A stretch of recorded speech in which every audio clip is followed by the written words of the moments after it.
palavra de Deus essa noite.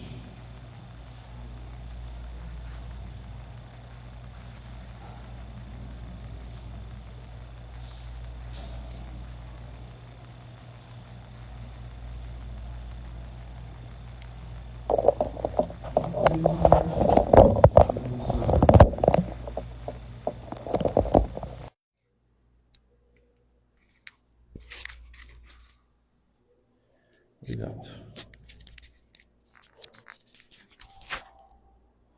Ficou tudo certo aqui com a câmera?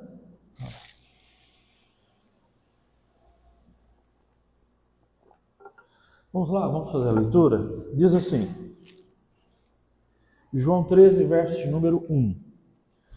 Um pouco antes da Páscoa, sabendo Jesus que havia chegado o tempo em que deixaria esse mundo e iria para o Pai, tendo amado os seus que estavam no mundo, amou-os até o fim.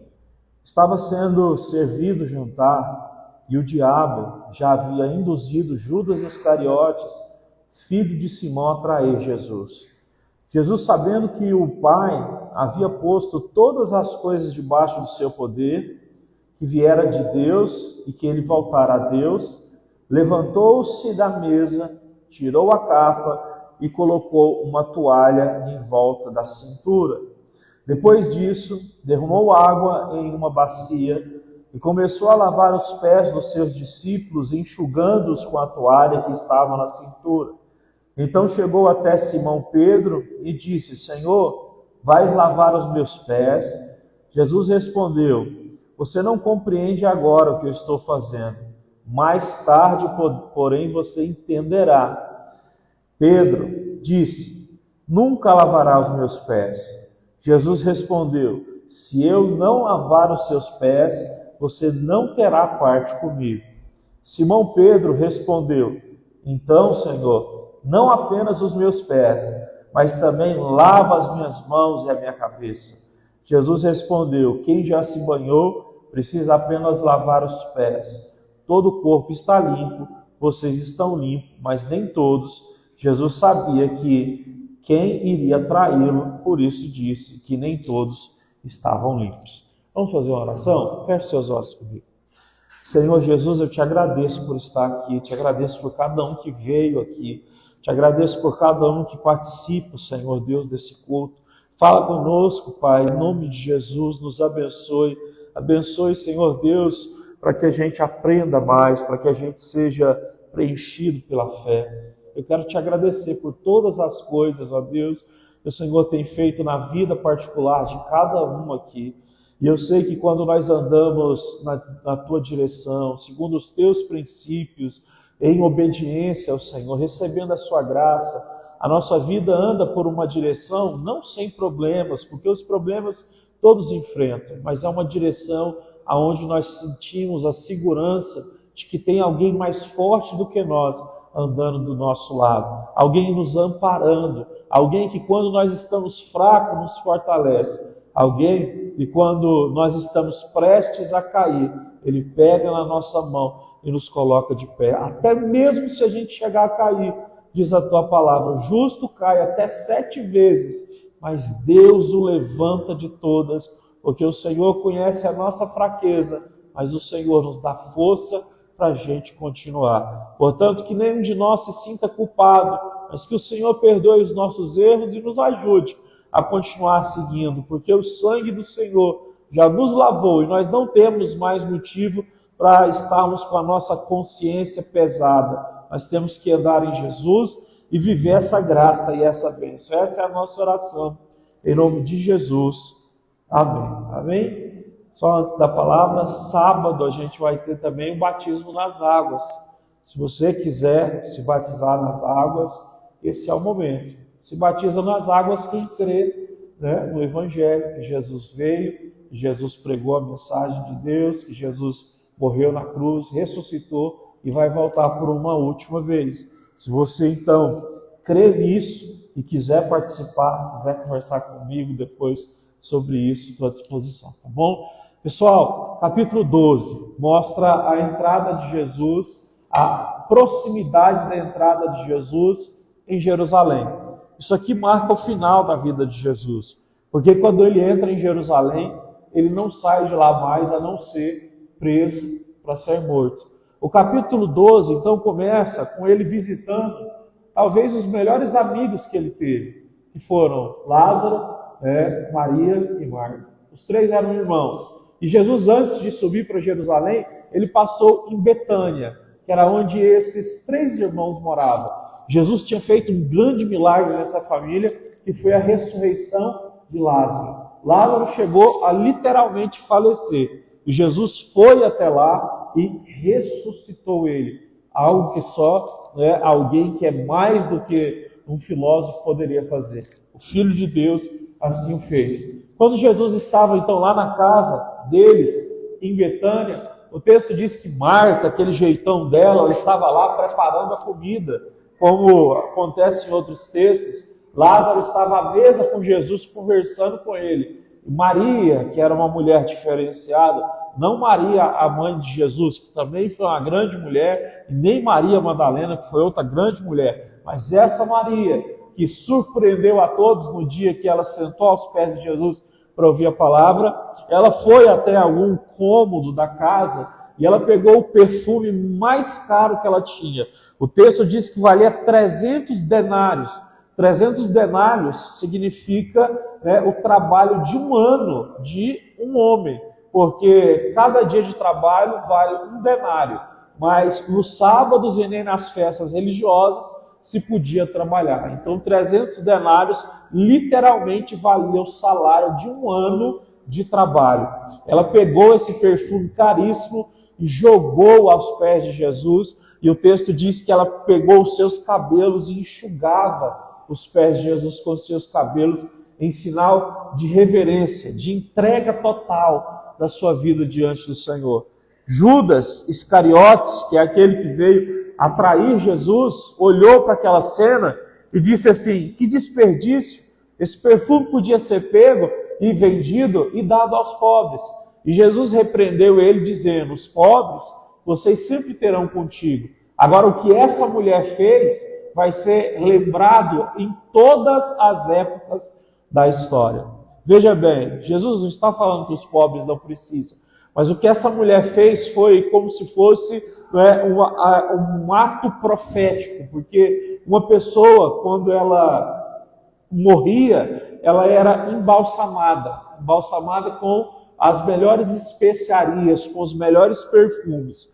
Quando ela derrama aquele perfume aos pés de Jesus, aquilo ali já representa uma preparação de que o Senhor Jesus iria morrer. E quando ela derrama aquele perfume nos pés dele, ela está dizendo: o Senhor merece o máximo de mim.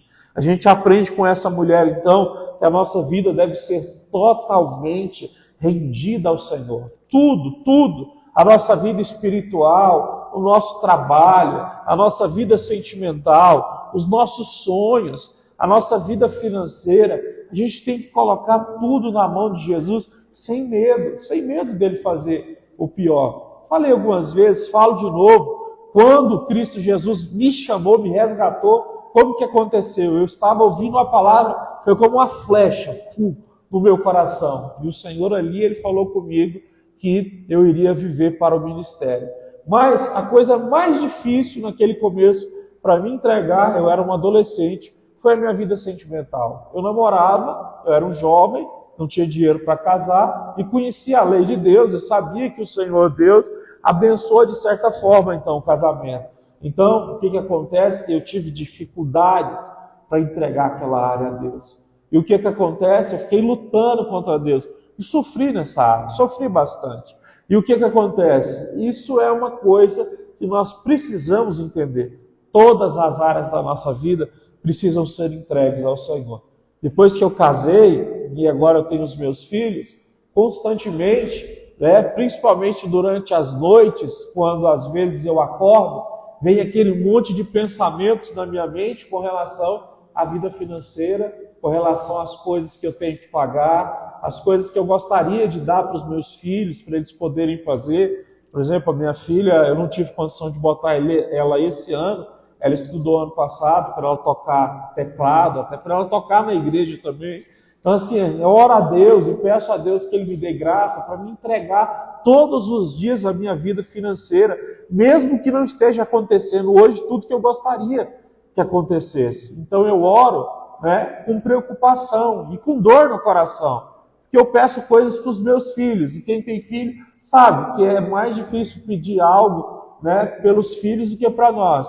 Mas eu entrego e digo, Senhor, se agora o Senhor não me der essa condição, eu entrego a minha vida, né, financeira ao Senhor. Tem que entregar tudo. Por quê? Porque Jesus sabe o que faz. Então, Jesus conhece a nossa trajetória e Ele sabe para onde está nos levando.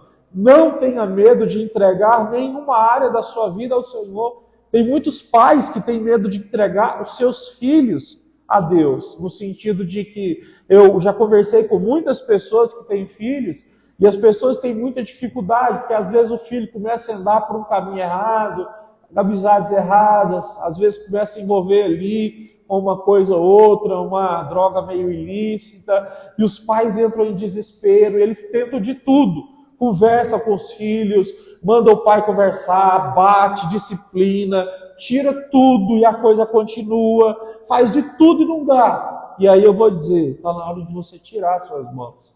Você falou o que tinha que ser falado, fez o que tinha que ser feito. Não é que você vai agora ser indiferente e deixar simplesmente seu filho viver a revelia. Não. Você vai colocar nas mãos do Senhor.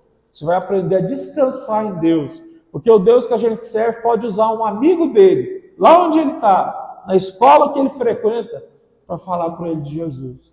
Por quê? Porque isso acontece. Aconteceu comigo. A minha mãe já tinha feito muitas tentativas de me melhorar. Eu fui expulso de 3 escolas diferentes, parei um tempinho de estudar, andava com os meninos, a gente ficava naquela bagunça, sabe? Gostava de vandalizar coisa na rua, mexer com uma droguinha aqui, outra ali, nada muito pesado.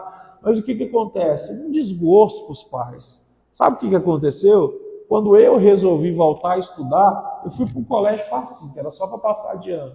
E não é que entrou um cara malucão na sala de aula, certo? Loucaço. E esse cara chegou em mim e falou assim, nossa, do nada. Uma vez eu briguei com a minha mãe e eu tinha chegado em casa bêbado. Eu cheguei, quebrei o computador e eu dei um murro na minha mãe e eu só lembro dela sangrando. Aquilo lá foi o fim para mim. Ele me falou aquilo e eu fiquei muito espantado, porque eu tinha muitas brigas com a minha mãe, mas nunca desse nível. E aí ele foi e me disse, você não quer ir comigo num lugar ali não? E aí eu falei, quero. E ele me levou para ir num lugar onde a palavra de Deus estava sendo pregada. Sabe o que aconteceu? Jesus pegou o meu coração. Jesus fez isso. Então, aonde a minha mãe já não podia mais falar para mim o que eu tinha que fazer, meu pai também não, nem as pessoas, os avós também não. Deus usou uma pessoa lá de um lugar que ninguém podia imaginar. Isso acontece com a minha vida e com a sua. Às vezes a gente espera que alguém de perto nos ajude, que alguém de perto abra uma porta para nós, olhe para a gente, um parente, alguém, um amigo, abra uma porta de trabalho, mas a gente sempre se lembra da palavra que diz, né, que o profeta não tem honra na sua casa, não é? Jesus foi lá onde ele cresceu em Nazaré, todo mundo olhou para ele, esse aqui é um menino que nasceu, filho da Maria e do José. E a Bíblia diz, e lá não foram feitos milagres nenhum. A gente espera às vezes de pessoas próximas, e Deus envia pessoas lá de longe. É por isso que a gente sempre tem que acreditar nisso. Você e eu não estamos vendo nada, mas Jesus, Ele é capaz de colocar alguém no seu caminho do dia para a noite, e através dessa pessoa, Deus usar ela para abençoar você de uma forma sobrenatural naquilo que você precisa. Pois bem, ali em Betânia aconteceu isso. Logo depois, o Senhor Jesus foi entrar em Jerusalém. E o texto diz que ele foi entrar, e quando ele foi entrar, ele sentou numa jumentinha. Ele pegou uma jumentinha, filho de um jumento, e ele foi entrando em Jerusalém dessa forma.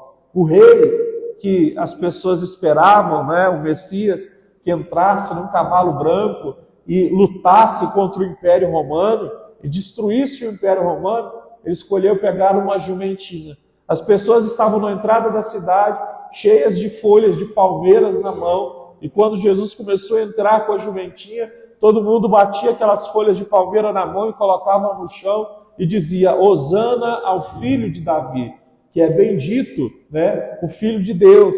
E Jesus entrando numa jumentinha cumpre uma profecia que tinha sido feita há muitos anos atrás por Zacarias, e está nas Escrituras. Zacarias viveu mais de 500 anos antes de Jesus. Zacarias 9:9 diz que através de um filho de uma jumentinha, o poderoso, o vindo de Deus, iria então se manifestar. E assim Jesus entrou. Se você olhar a história de Jesus, tem o cumprimento de todas as profecias antigas. Então, até as pessoas que são ateias, elas têm dificuldade de lidar com o tanto de conexões que a Bíblia tem, certo? Sendo que existem provas de que os textos foram escritos, né, em anos muito diferentes dos outros. A Bíblia foi escrita num período de 1.500 anos, né, por mais de 30 autores diferentes, e se você olhar o número de passagens que se cruzam, de profecias que se cumprem, você fica assustado. Então, a palavra de Deus é a verdade. Pois bem, ali Jesus entrou em Jerusalém, e eles foram então direto para a última Páscoa. Antes que essa última Páscoa acontecesse, Jesus então, ele vai até um lugar, e entra o capítulo 13, então, que eu li. O capítulo 13, então, diz que um pouco antes da Páscoa, provavelmente um dia antes da Páscoa, Jesus ele chegou e ele deu um tempo, onde ele sentou com os discípulos. E ele foi, então, ensinar algo muito precioso para aqueles homens. Mas o texto diz que antes dele ensinar algo para aqueles homens, ele primeiro vai falar do amor de Deus, que assim como o Pai ama ele, o Pai ama os que o seguem. Ele vai dizer isso, Receber o amor do Pai é amar o Filho. Se você ama o Filho, você recebe o amor do Pai. Mas antes disso, você vai ver Jesus falando também que Satanás já tinha entrado em Judas para que ele traísse Jesus.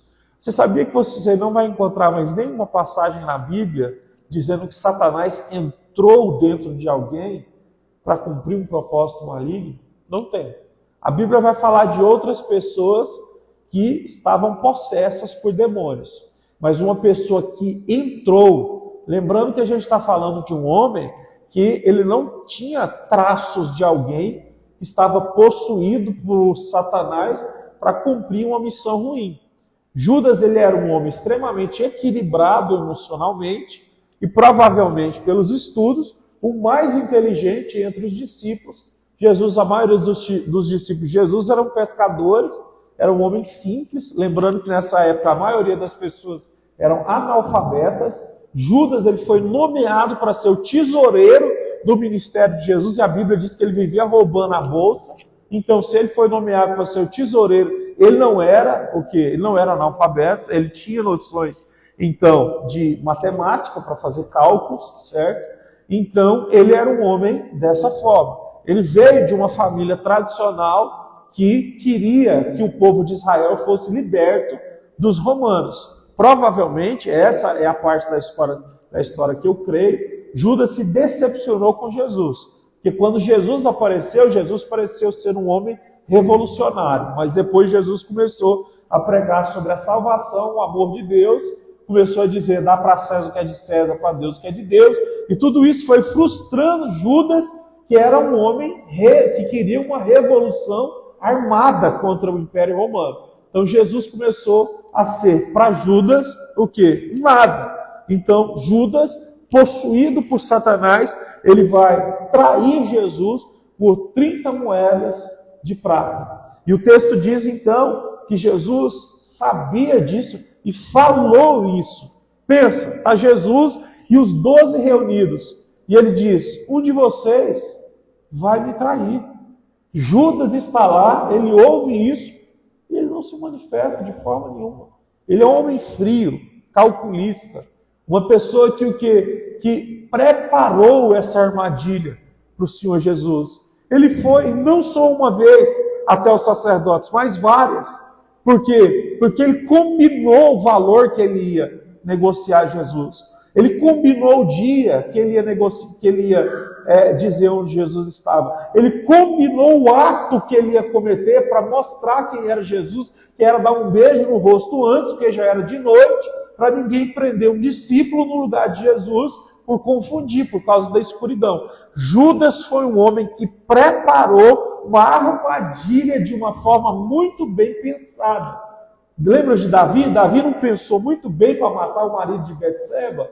Ele não teve lá todo aquele negócio, pediu para o principal general dele colocar o marido de Betseba na frente da guerra, aquela coisa toda, para o cara morrer. Depois teve o luto de Betseba, aí chegou, não vou casar com essa mulher, coitadinha dela, ela perdeu o marido. Então assim, Davi fez a maior trama para o quê? Para parecer que ele era tranquilo. Pois bem, Judas foi um cara que tramou, certo, contra Cristo. Então, se você me perguntasse qual é a maior trama da Bíblia, né, como se fosse uma novela, é a trama de Judas. Gente, Judas andou 3 anos e meio com Jesus, ouvindo Jesus. Ele viu Jesus multiplicar pão, peixe. Ele viu Jesus ressuscitar mortos. Ele viu Jesus dar cura a cegos. Ele viu Jesus curar leprosos. Esse homem viu Jesus pregar palavras que arrebataram corações de multidões, de mais de 5.000 pessoas. Numa época em que você não tinha microfone. A gente está falando então de um homem que teve tudo ao seu dispor para mudar o seu coração, para ter esse coração duro, para ter esse coração maligno, sendo transformado em um coração que glorificava a Deus. Mas ele não quis que isso acontecesse. Obviamente nós sabemos que um ia trair Jesus, mas todos os pecados que nós cometemos são responsabilidades nossa. Deus é soberano e sabe de tudo. Todavia, o ser humano é responsável por todos os seus pecados. E esse então foi o Judas que ouviu tudo de forma calada. Gente, pare para perceber nisso, né? O que mais tem que deixar a gente desconfiado, por assim dizer, não são essas pessoas malucas que gritam, que mostram o seu destempero, mas são esses que agem na surdina, são esses que trabalham de uma forma, sabe, maliciosa, entre as sombras. É o que diz em Provérbios, né?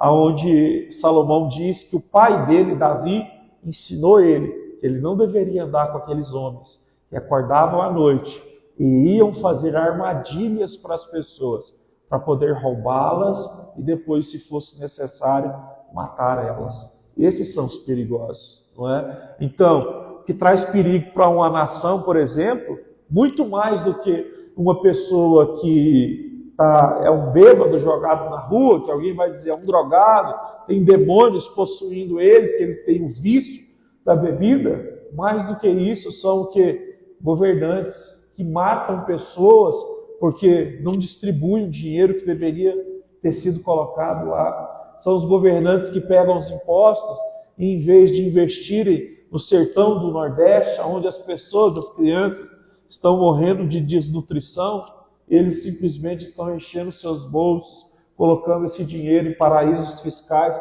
e fazendo essas coisas. Essas pessoas, elas não caem endemoniadas. Dificilmente você vai ver elas perdendo o equilíbrio na hora de falar. Elas são capazes, né, de ficar caladas enquanto alguém chega no rosto delas e xinga elas, fala coisas horríveis. Eles são capazes de serem serenos nesse momento. Então, esse é Judas. Só que Jesus, né, antes dele partir então para a ceia e ser crucificado, ele vai falar algo maravilhoso. Olha que o verso de número 6, desculpa, o verso de número 2, eu vou só citar, que é o que a gente falou. Estava sendo servido o jantar e o diabo já havia induzido Judas Iscariotes, filho de Simão, a trair Jesus, sabendo que o Pai havia posto todas as coisas debaixo do seu poder e que viera de Deus e voltava para Deus. Verso número 4. Levantou-se da mesa, tirou a capa e colocou uma toalha na sua volta. Que foi Jesus. Mesmo Jesus sabendo que Judas iria o trair, Jesus ele vai cumprir, talvez, o seu maior ato de humanidade para ensinar as pessoas na prática. A gente conhece aquela expressão, não é? As palavras, elas convencem, né? Mas o exemplo arrasta. Jesus foi um homem de exemplos, não só de palavras. Gente, assim, 3 anos e meio andando com esse homem. E em momento nenhum ele deu nenhum tipo de deslize para que as pessoas pensassem que ele era um cara mau, sabe? Isso aqui tem um ensinamento aqui. É possível você conviver com uma pessoa por mais de 3 anos sem saber quem ela é. É possível você conviver com uma pessoa com mais de 3 anos sem saber que ela está te roubando. Judas, ele roubava a bolsa de Jesus. Jesus é Deus, claro que Jesus sabia, mas ninguém ali dos outros discípulos nunca ficaram sabendo disso. Porque tudo era muito bem planejado, tudo era muito bem tramado. A gente precisa tomar cuidado disso. Porque só Deus, pela sua graça e pelo seu discernimento, é que pode nos mostrar, certo, quem são as pessoas. É por isso que tem um dom espiritual, 1 Coríntios capítulo 12, que diz que é o discernimento do Espírito. A gente tem que orar pedindo a Deus, Senhor, me dá discernimento do Espírito, para eu saber quem é que eu posso deixar se aproximar de mim, quem é que eu não devo deixar se aproximar tanto, porque é perigoso isso. As pessoas, elas são, certo, capacitadas, entre aspas, pelo diabo a serem frias, correto? E outra coisa interessante é que muitas pessoas, elas podem dizer assim, eu já vi muita gente dizendo que Davi, quando ele virou rei, ou quando José, quando ele virou rei, eles ainda eram muito novos, sei lá o quê. Muita gente já falou assim para mim, poxa, você é um pastor muito novo. Jesus, ele começou o ministério com 30 anos. Tem gente que uma vez virou para mim e disse assim, eu acho que você não pode aconselhar essas pessoas aqui não, porque você é muito novo, você só tem 30 e poucos anos. Eu falei assim, você já imaginou então, né? Se uma pessoa de 30 e poucos anos não pode aconselhar, Jesus começa o ministério com 30, João Batista com 30, José com 30, Davi com 30. A verdade é que o mundo que a gente vive é o quê? É que as pessoas vivem na casa da mãe até os 40. É por isso que as pessoas não entendem que o amadurecimento ele vem mais cedo, né? Então, a verdade é que Cristo Jesus estava preparado para lidar com qualquer tipo de problema. Então, eu, por exemplo, fazer 34 anos, o pastor é muito jovem. Por favor, não é muito jovem. Paulo, ele levou Tito para ser pastor na igreja que ele tinha plantado. Tito tinha 18 anos e Paulo disse, olha, se alguém quiser dizer que você é muito novo, desprezar você pela sua juventude, lembra só de ser um exemplo para os fiéis, um exemplo na sua conduta, um exemplo no seu comportamento. Jesus levantou, ele tirou a capa. A capa é um simbolismo de autoridade. E ele pegou uma toalha e colocou então na sua cintura. Diz o texto, então, verso 5. Depois disso, ele derramou água na bacia e começou a lavar os pés dos discípulos. Sempre que as pessoas chegavam numa casa, né, os servos daquela casa, eles pegavam uma bacia de água e lavavam os pés dos visitantes. A gente está falando de uma época que as estradas eram de terra, né? Isso era de costume. Nesse dia, foi Cristo Jesus que se levantou, pegou uma bacia de água e ele foi lavar os pés de cada discípulo, inclusive o de Judas Iscariotes, nos dando então uma lição que até aqueles que fazem o mal, nós devemos pagar com o bem. É isso que Jesus ensinou, é isso que Paulo também vai dizer. Paguem o mal com o bem. Porque fazendo isso, você vai colocar brasas vivas na cabeça da pessoa, dando para ela uma última chance dela se converter. Porque talvez você sendo bom com alguém que foi ruim com você, talvez essa pessoa pense, meu Deus, e ela possa se arrepender. Infelizmente, Judas não se arrependeu, mas Jesus começou a lavar os pés, de um a um, até que chegue em Pedro. E aí esse verso, então, ele é muito conhecido, verso número 6 e 7 diz, então chegou até Simão Pedro e lhe disse,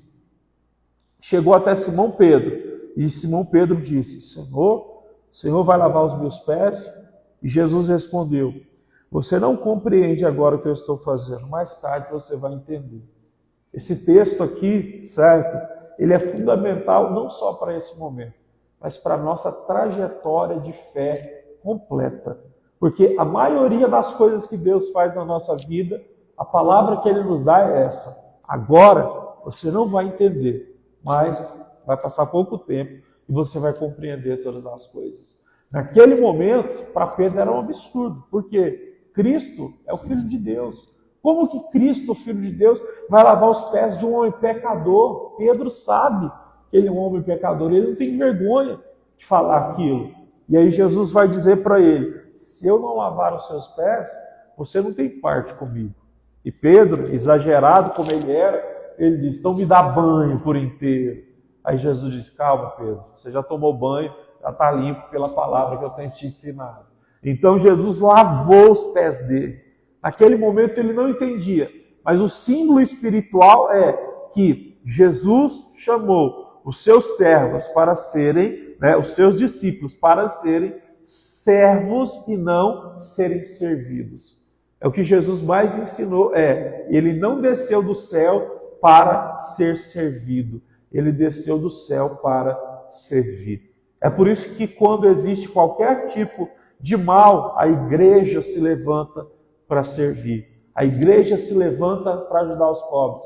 A igreja se levanta para orar por alguém que está doente. A igreja se levanta para visitar alguém que não consegue vir na igreja mais.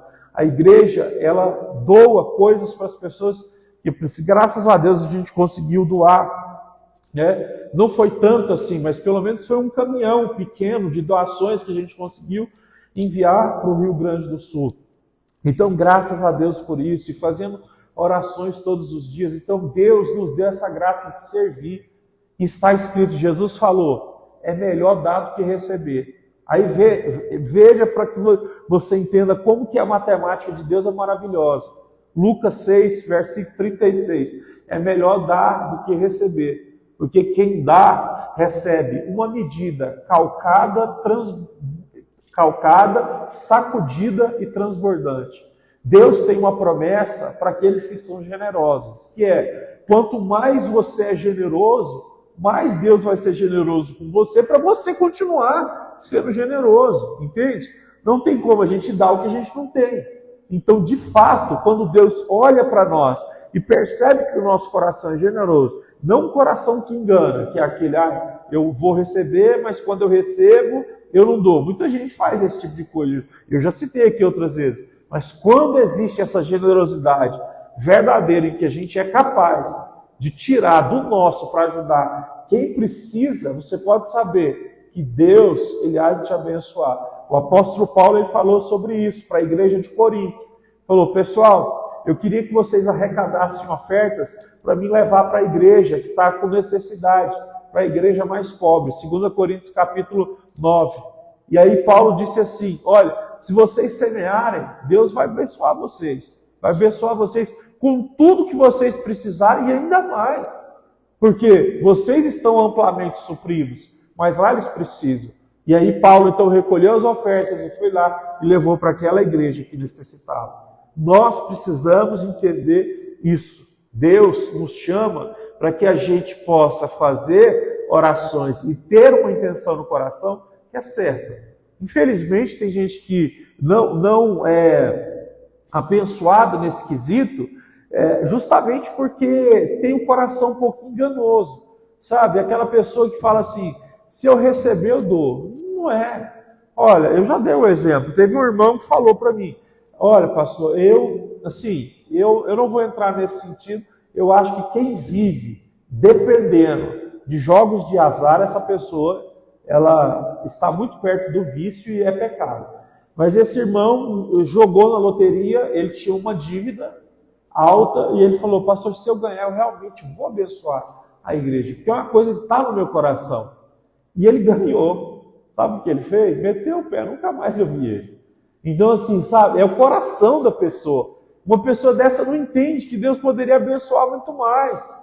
Então não compreende. Então às vezes a gente pede, mas a gente gasta com coisas que são só para o nosso próprio prazer. E a gente poderia muito bem investir em coisas que são eternas. Jesus disse então, use as coisas que você receber em coisas que são, que vão redundar em coisas para a vida eterna. Então, já perto aqui de encerrar, quando a gente gasta muito nosso dinheiro com futilidade, você vê, muitas vezes, Deus, de certa forma, travando. Por que eu estou dizendo isso? Eu não acredito na teologia da prosperidade, que é a teologia que diz que todo mundo vai ficar rico. Mas eu acredito que nós, por exemplo, na cidade de Goiânia, uma igreja que, por exemplo, tem uma estrutura em que as pessoas não são pobres, elas são chamadas para, de alguma forma, serem abençoadas, seja classe média, para que elas possam ajudar os mais pobres. Só que acontece muito, das pessoas que são chamadas por Deus nesse nível, isso é uma graça. Eu considero um dom de Deus essa prosperidade. Agora, quando muitas pessoas dessas recebem alguma coisa a mais, elas realmente gastam só em coisas que têm a ver com vaidade. Coisas que são assim fúteis, que não traz benefício para ninguém. É uma coisa realmente que assim, não presta para nada, sabe? Não edifica ninguém, não edifica nem a si mesmo. E é uma coisa que realmente a pessoa tem que se pensar, porque o Deus que nós servimos é um Deus que Ele abençoa para que a gente sempre possa, de alguma forma, abençoar pessoas, a nossa família, pessoas que necessitam. Eu quero terminar então dizendo que o nosso Senhor Jesus, quando Ele nos olha e percebe, como Ele percebeu a mulher, tinha uma mulher pobre, a Bíblia diz, ela tinha 2 moedinhas de cobre, e ela foi lá e entregou no templo dos judeus. E Jesus levantou, ele estava na porta e disse, essa mulher, ela vai ser muito abençoada, porque ela deu tudo da pobreza. Não é que Jesus estava dizendo que você tem que dar tudo para você ganhar dinheiro. Jesus estava dizendo que o coração dessa mulher estava totalmente rendido a Deus, assim como o coração de Maria. A Maria que derramou o perfume de 300 denários aos pés de Jesus, ela seria tão recompensada como a viúva que deu as 2 moedas. Porque Deus, Ele ama e trabalha com esses que rendem totalmente o coração, sabe? São pessoas que nem Pedro. A pessoa pode ser meio exagerada, mas entrega de vez a vida, sabe? É aquele negócio assim, é para Deus. A minha vida é toda para Deus. Então isso é maravilhoso. Então, quando você vive dessa forma, você pode ter certeza, pode estar acontecendo agora alguma coisa que você não entende, e você diz, Senhor, eu fiz tudo certo, Senhor, eu obedeci, eu orei, eu tenho orado, eu tenho jejuado, tenho ido na igreja, o que está acontecendo? E a palavra para você hoje é, o que você está vivendo agora, você não compreende, mas você vai compreender agorinha. E a gente termina então dizendo o que Pedro falou aqui, Senhor, então não lava só os meus pés, me lava por completo. Verso 9, Simão Pedro respondeu, então, Senhor, não apenas os meus pés, lava tudo. Verso 10, Jesus respondeu, quem tomou banho não precisa de mais nada, só os pés, porque vocês estão limpos pela palavra que eu vos tenho falado. Então, a gente termina com isso. A palavra que Jesus tem nos dado, as promessas que Deus tem nos feito, elas são suficientes para que a nossa vida seja abençoada. Por favor, então, não fique triste e nem fique duvidoso por você não estar atendendo. Jesus está nos ouvindo e Ele vai nos abençoar. Vamos cantar um hino? Você pode se colocar de pé para a gente cantar esse hino?